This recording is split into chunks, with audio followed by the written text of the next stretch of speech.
Hello बच्चों, हम पढ़ रहे हैं chapter number 1 database query using SQL. आज हम पढ़ेंगे फाइल सिस्टम। फाइल सिस्टम वैसे तो हम सभी जो भी कंप्यूटर जिन्होंने भी चलाया है या आपने कभी अपना सिस्टम खोल के देखा होगा तो उसमें C drive, D drive, E drive देखी होंगी। सी ड्राइव में कुछ फाइल सेव करते हैं, डी ड्राइव में कुछ फाइल्स सेव करते हैं। तो ये सारी चीज़ें, ये ड्राइव्स क्या हैं, ये ही एक पार्ट है फाइल सिस्टम का, है ना।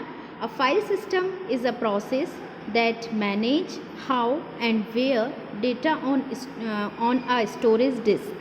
Typically, a hard disk drive (HDD) is stored, accessed, and managed. It is a logical disk component that manages a disk internal operations as it relates to a computer. जब पहले DBMS database management system नहीं था तब हम इस traditional file system पे ही काम करते थे। फाइल सिस्टम हमें यह बताता है कि हम अपने डेटा को कैसे, कहाँ, किस तरीके से व्यवस्थित करके रखते हैं। जब हमारे पास DBMS सिस्टम नहीं था तब हम अपने डेटाबेस को, रिकॉर्ड्स को मेंटेन करने के लिए डिस्क का यूज़ करते थे। आमतौर पर हार्ड डिस्क या ऐसी डिस्क का यूज़ करते थे जिनके ऊपर हम डेटा को व्यवस्थित करके रखते थे। तो फाइल सिस्टम को हम ट्रेडिशनल सिस्टम भी बोल सकते हैं या ट्रेडिशनल फाइल सिस्टम भी कह सकते हैं, जहाँ पे हम अपने डेटाबेस को व्यवस्थित रखने के लिए उपयोग किया करते थे।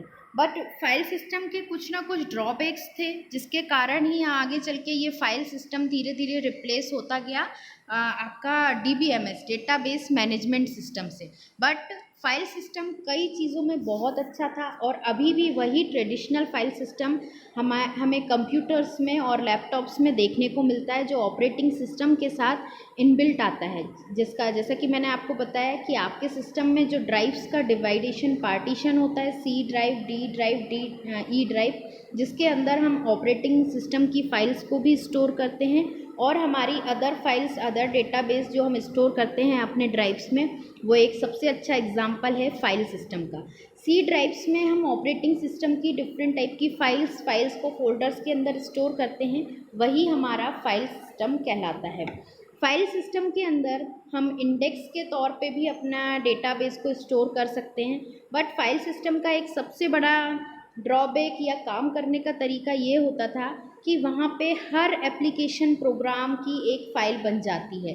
जब भी आप अपना सी ड्राइव खोल के देखेंगे जिसके अंदर ऑपरेटिंग सिस्टम की फ़ाइल्स पड़ी हुई हैं, तो वहाँ आप देखेंगे कि बहुत सारे फ़ोल्डर्स के अंदर फ़ाइल है। हर एक काम की एक फ़ोल्डर है, उस फोल्डर के अंदर मल्टीपल फ़ाइल हैं। तो फाइल सिस्टम काम ही इस टेक्निक पे करता है कि हर एप्लीकेशन प्रोग्राम की वो एक फ़ाइल बना देता है और जितने काम हम करते जाते हैं वो उतनी फ़ाइल बनाता जाता है, इसीलिए इसको फाइल सिस्टम बोलते हैं।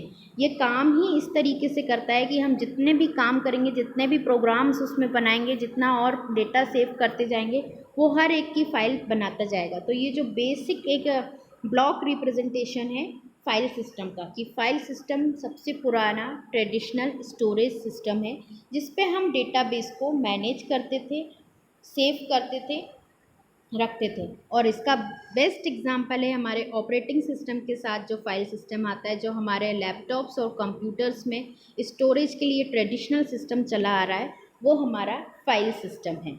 अब कुछ फाइल सिस्टम को वर्क कैसे होता है ये मैं आपको बता दूं। तो फाइल सिस्टम में भी डेटा को ऑर्गेनाइज करने के लिए इंडेक्स फॉर्मेट अभी भी फॉलो किया जाता है, कि वहाँ पे जब भी हम डिस्क ड्राइव पे, ऑप्टिकल ड्राइव्स पे, हार्ड ड्राइव्स पे अपने डेटा को व्यवस्थित करके रखते हैं, तो वहाँ पे भी इंडेक्स सिस्टम को फॉलो किया जाता है। जैसा कि मैंने आपको बताया कि फाइल सिस्टम हर एक प्रोग्राम की एक फ़ाइल क्रिएट कर देता है और उन फाइल्स को वो इंडेक्सिंग करके सेव करके रखता है।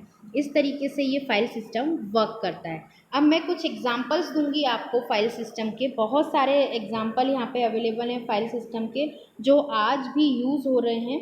तो उनमें से सबसे पहला है FAT। FAT का पूरा नाम होता है file allocation table. File allocation table first time introduce हुई थी 1977 में।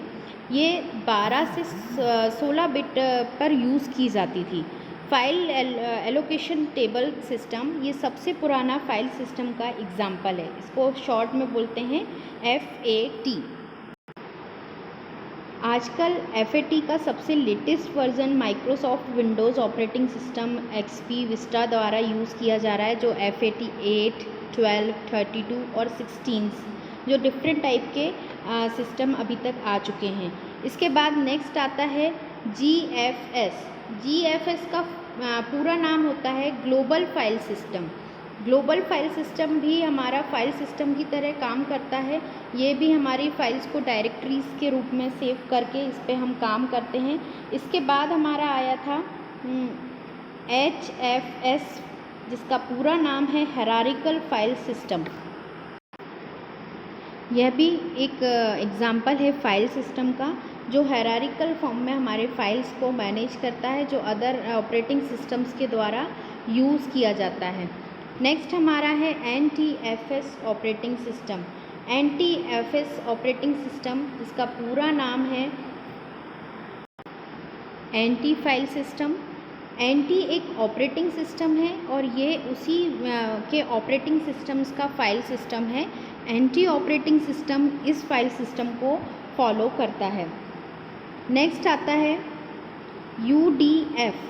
UDF का पूरा नाम है universal disk format. Universal disk format ये आपका ऑप्टिकल स्टोरेज टेक्नोलॉजी 1995 में इसको यूज़ किया गया था। इसके बाद इसको कई सारे और अदर ऑपरेटिंग सिस्टम्स में यूज़ किया गया। ये सारे फाइल सिस्टम ऑपरेटिंग सिस्टम के द्वारा यूज़ किए जाने वाले सिस्टम से ये एग्जांपल्स हैं आपके फाइल सिस्टम के। इसके अलावा भी बहुत सारे फाइल सिस्टम हैं जो अलग अलग ऑपरेटिंग सिस्टम्स के द्वारा यूज़ किए जाते हैं, बट बेसिकली हमें सिर्फ यहाँ पे फाइल सिस्टम की डेफिनेशन और ये ट्रेडिशनली किस तरीके से काम करते थे वो पढ़ना है। हमारी बुक में फाइल सिस्टम की बहुत ज़्यादा डिटेल नहीं दी गई है, सिर्फ उसकी डेफिनेशन और थोड़ा सा उसके बारे में इंट्रोडक्शन दिया है। आप इसको एग्जाम्पल के द्वारा भी याद कर सकते हैं। इसके अलावा आपकी बुक में सबसे इम्पॉर्टेंट टॉपिक दिया गया है कि फाइल सिस्टम और DBMS में क्या डिफरेंस है, और डिफरेंस के साथ साथ एक क्वेश्चन ये बनता है कि इसको रिप्लेस क्यों किया गया। फाइल सिस्टम की जगह अब DBMS डेटाबेस मैनेजमेंट सिस्टम इतना पॉपुलर क्यों हुआ। तो इसके डिफरेंस के लिए आप मेरा नेक्स्ट वीडियो देखिए। आज के लिए इतना ही। Thank you.